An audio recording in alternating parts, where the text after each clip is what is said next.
আসসালামু আলাইকুম রহমতুল্লাহ। সম্মানিত দিনী ভাই ও বোনেরা, আজকের এই ভিডিওতে সূরা আলাক সহিহ শুদ্ধ করে আপনাদেরকে শেখানোর চেষ্টা করব ইনশাআল্লাহ। প্রিয় দর্শক, সূরা আলাক কুরআনুল কারীমের 30 নং পারার অন্যতম একটি সূরা, যেই সূরাটি সর্বপ্রথম অবতীর্ণ হয়েছে।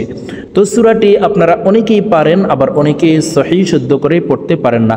তো যারা পারেন না, আজকের এই ভিডিও থেকে শুদ্ধ করে আমার সঙ্গে বলে শিখে নিন। তো প্রিয় দর্শক, আমি একটি আয়াতকে 2-3 বার করে বলে দিব, আপনারা আমার সঙ্গে বলার জন্য চেষ্টা করবেন। আমার সঙ্গে বললে আপনাদের মুখস্থ হয়ে যাবে এবং সহিহ শুদ্ধ উচ্চারণ হয়ে যাবে। তো চলুন আজকের সবক সূরা আলাক শুরু করা যাক। أعوذ بالله من الشيطان الرجيم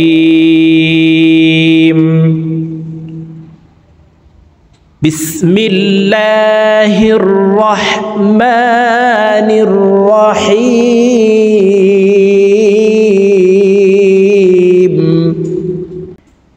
اقرأ باسم ربك الذي خلق। কফ হরফ কলকলার হরফ উপরের দিকে ধাবিত করে ধাক্কা দিয়ে উচ্চারণ করব। প্রিয় দর্শক, কলকলার হরফ 5টি, কফ, ত, বা, জিম, দাল। এই 5 হরফে জজম হইলে কলকলাহ করিয়া অর্থাৎ ধাক্কা দিয়া পড়িতে হয়। 5টি হরফের ভিতরে প্রথম 2টি কফ, ত, এই 2টিকে উপরের দিকে ধাবিত করে ধাক্কা দিয়ে উচ্চারণ করতে হবে। বাকি 3টি বা, জিম, দাল, এই 3টিকে নিচের দিকে ধাবিত করে ধাক্কা দিয়ে উচ্চারণ করতে হবে। তো প্রথম 2টির ভিতরে একটি হরফ এখানে কফ আছে, তো এই কফ ওয়াকফের ক্ষেত্রে সাকিন করে ফেলবো। তো উপরের দিকে ধাক্কা দিয়ে সাকিন করব, এভাবে পড়ব। দেখুন, খলাক, খলাক।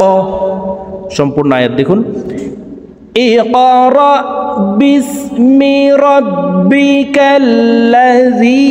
খলাক। আমার সঙ্গে বলুন, ইকরা বিসমি রাব্বিকাল্লাযী খলাক। খলাকাল ইনসানা মিন আলাক। খলাকাল ইনসানা মিন আলাক। اقرأ وربك الأكرم. اقرأ وربك الأكرم الذي علم بالقلم. হামজার উপরে জবর নাই, এখানে আলিফের উপরে জবর নাই। জবর দিয়ে হামজা বলে এই তাসদিদওয়ালা লামকে ধরবো। الذي علم بالقلم. الذي علم بالقلم علم الإنسان ما لم يعلم. علم الإنسان ما لم يعلم. كلا إن الإنسان ليطغى. كلا إن الإنسان ليطغى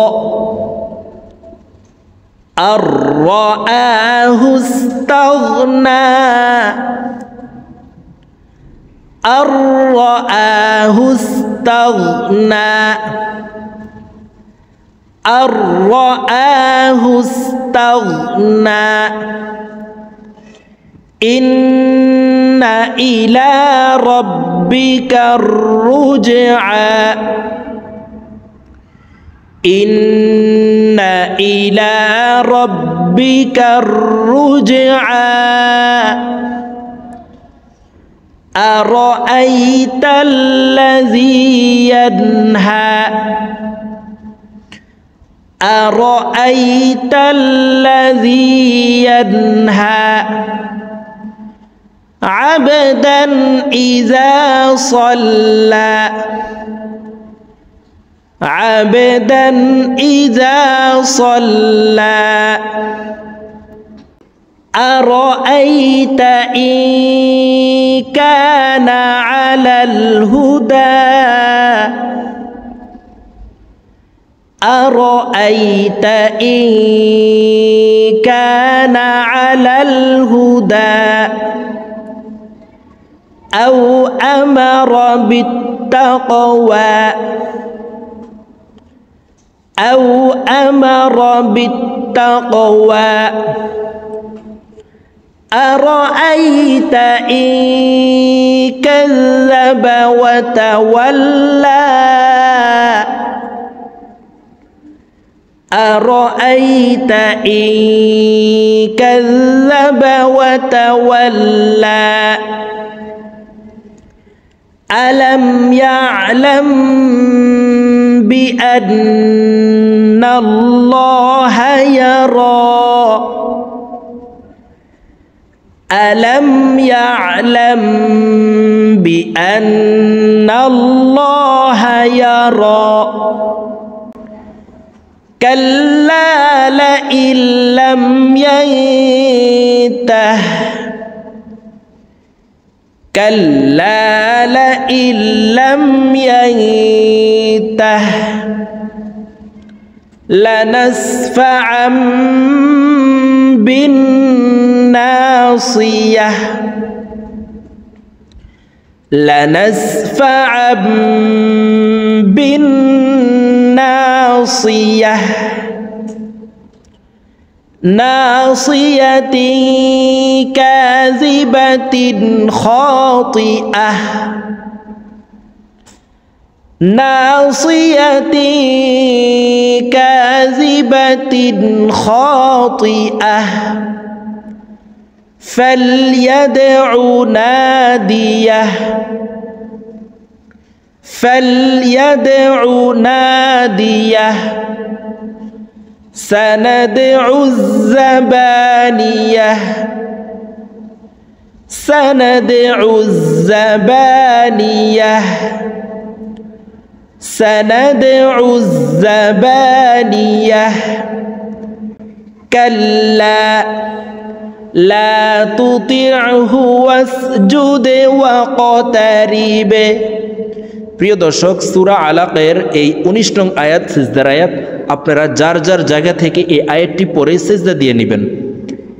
কাল্লা লা তুতি'হু ওয়াসজুদ ওয়াকতারিব। কাল্লা লা তুতি'হু ওয়াসজুদ ওয়াকতারিব। তো প্রিয় দর্শক, সূরা আলাক এই ১৯ নং আয়াত পর্যন্তই। তো আমি যেভাবে একটি আয়াতকে ২বার ৩বার করে বলে দিয়েছি, এভাবে শুদ্ধ করে আমার সঙ্গে বলে শিখে নেবেন। তো আজকের মতো আমার ভিডিও এই পর্যন্ত। ইনশাআল্লাহ আবার সামনে অন্য কোনো সূরার ভিডিওতে আপনাদের সঙ্গে সাক্ষাৎ হবে। আসসালামু আলাইকুম ওয়া রাহমাতুল্লাহি ওয়া বারাকাতুহু।